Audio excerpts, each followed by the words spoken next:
Gorr was one of the most wasted villains in the entire MCU. This was really bad. Like, I don't even know how you fumble someone this hard. I mean, how do you even make a movie with Chris Hemsworth, Natalie Portman, Tessa Thompson, Russell Crowe, and Christian Bale and still mess it up? It doesn't make sense. I honestly can't believe that Marvel casted Christian Bale as Gorr, which is, by the way, an amazing villain in the comics with the Necrosword, and I mean, his name is literally Gorr the God Butcher. How do you even make a character cooler than that? And they still managed to mess it up somehow by focusing the entire story around Thor and his jealous crush on his hammer instead of what the story should have actually been about, which is Gorr killing a ton of gods and turning into an immoral antagonist. One of the biggest gripes that a lot of people had with Gorr the God Butcher from Thor Love and Thunder was his wasted potential. Because no gods help his family, he also ceases to believe in them, and he gets banished. Eventually, he gains All Black the Necrosword, and over time begins to kill gods. At first, he starts slowly, but over time his reign of terror becomes more and more prominent as more and more gods are extinguished from reality. Eventually, Thor kills Gorr and the saga ends. Gorr the God Butcher in Thor Love and Thunder follows a similar timeline where Gorr's daughter dies and the god Rapu mocks him. He gains Necrosword and then kills Rapu and then vows to kill all of the gods. Except the issue is that Rapu is the only god he kills in the entire movie. Gorr's entire plan is formed around killing thousands and thousands of gods.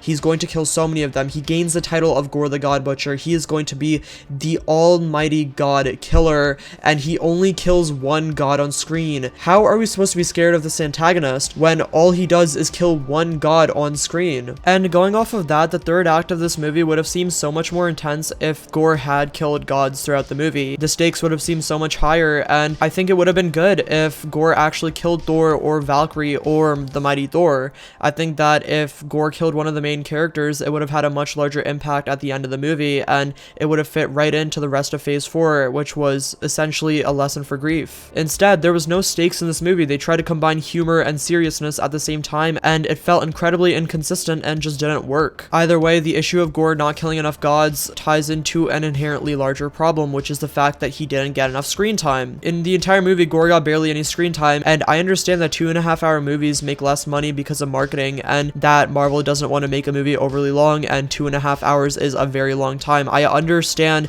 that people have this warped perception of how long movies should be when it comes to the MCU, and movies don't have to be super duper long to be super good, but in this case, the story that the MCU is trying to tell would have been better fit into a 2.5-hour or maybe even a 3-hour movie. 3 hours is a stretch, but anything more than 2 hours and 5 minutes would have been better. This movie had no reason to be as short as it was, considering the amount of information that needed to be fit into it. Keep in mind, this isn't an intro story. This is the third direct sequel to a character that's already very prominent in the MCU and already widely loved. We don't need to focus on things that we don't know yet. We can build off of the good parts of Thor already and focus that onto fighting Gorr as a villain. This movie could have easily been longer and well done, and it should have been. Maybe if Marvel's focus was quality over quantity in Phase 4 and 5, this wouldn't have been such an issue. Anyways, moving on from Gorr's wasted potential, let's talk about Gorr's next big issue. He wasn't the main character. In fact, he was barely even a side character. The main character is understandably Thor. I understand that. It's his movie, that makes sense. Except, this movie should have revolved around Gorr. It shouldn't have revolved around Thor in the first place. Here's the issue with this movie revolving around Thor. We have seen almost every single aspect of Thor. We've seen him as an arrogant child in Thor 1. We've seen him as an improved king to be in Thor 2. We've seen him as a hero in Avengers and Avengers Age of Ultron. We've seen him as a humorous person in Thor Ragnarok, and we've seen him as a broken man in Avengers Infinity War and Endgame. We have seen every single possible character arc that Thor could have gone through, and when you've shown so much of a character, the only thing to do is let someone else take the spotlight. A prime example of this happening is Rick Grimes leaving The Walking Dead and Daryl Dixon taking over. While Rick was the perfect character, I think Daryl did better than anyone else ever could have done, and he took the spotlight very well. Gorr should have taken the spotlight in Thor Love and Thunder. Now, I actually think that there was a lot of potential with the mighty Thor. I think that she could have definitely taken the spotlight, but I understand that not being the right thing to do either. Considering that this movie was still primarily about Thor himself, the movie's primary character should have been Gorr the God Butcher. The way Doctor Strange in the Multiverse of Madness was Wanda's movie should have reflected onto Thor Love and Thunder. The main character should have been Gorr the God Butcher. Now, I know what you're thinking. Doctor Strange in the Multiverse of Madness was a debatable movie when it came to being good. I think the main issue with Doctor Strange in the Multiverse of Madness wasn't that the movie was bad, but the issue was that it was marketed as a multiverse movie when in reality it it was more of a Doctor Strange and the Scarlet Witch movie. I think if the movie was marketed around both of these characters rather than being a multiversal movie, it would have been much better and it would have been much more well received by audiences. With that being said, going back to Gorr, Gorr was a side character in this movie that should have been about him. The focus of this entire movie was literally a romantic subplot of Thor and his hammer. It didn't make sense at all. And imagine if Thanos was in like 4 scenes of Avengers Infinity War and the movie revolved around the Avengers gathering around to figure out a plan for like 2 hours. It makes no sense. Can you imagine if they showed Thanos getting the Power Stone in Avengers Infinity War and then not showing him getting any of the other 4 stones and then having a final fight with the Avengers and losing? That's pretty much what Gorr did in Thor: Love and Thunder. They didn't show any of the gods being killed, and they didn't give him any screen time, and they didn't make him the main character. I think the most ironic part of this video is that even with all of the flaws that Gorr had as a character, he was still the best part of the movie. The third act's primary focus was Thor and his team fighting Gorr, and that was definitely the best part of the film. The entire lack of coloration to go into the shadow dimension was absolutely amazing. This was an absolutely genius idea, and I really wish that they had expanded on this throughout the entire movie. I think what people don't understand is that the problem wasn't that Thor: Love and Thunder can't be funny, it's that they tried to balance Thor's funniness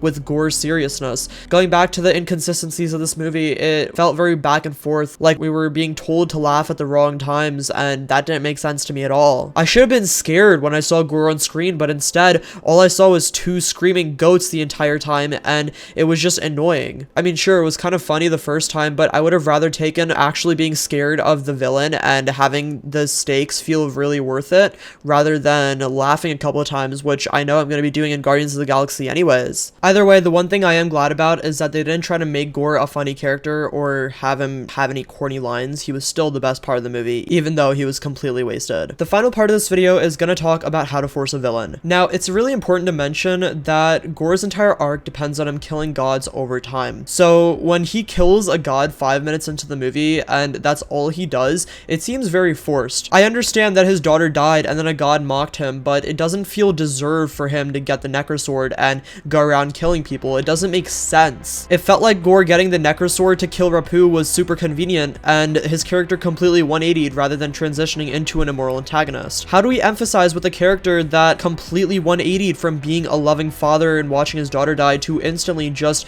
being an antagonist? I understand his actions at the end made him a more multi-dimensional character, but it felt like once again at the end of the movie, he did another 180. And I agree that the movie's strongest point was the ending, but still, I feel like Gorr should have been more dangerous at the end. I think that if they were going to give him barely any screen time, they should have kept him alive or have him actually do something that would have been really bad when he got to eternity. One thing I really like about what Marvel's recently been doing with their villains is making them much more multi-dimensional. They're not all just evil or good. They're not black and white characters. They're much more gray, but I feel like if any character should have been truly immoral, it should have been Gorr. Throughout this movie, Gorr felt so out of place to me. I mean, he kills gods, and while you can empathize with him, he should be a bad person. It should be predetermined that he's not going to be a good guy in the movie, or he's not going to have a peaceful ending or a resolution with Thor. With that being said, one thing I did like about the ending of Thor: Love and Thunder was how his daughter came back, and that's when he made the right decision, and the mighty Thor died as well. I think that was definitely a better decision. But once again, this movie was super inconsistent, this character was super inconsistent, and either way, I think that Christian Bale was super wasted as Gorr. Anyways, I hope you guys enjoyed this character analysis, and make sure to subscribe.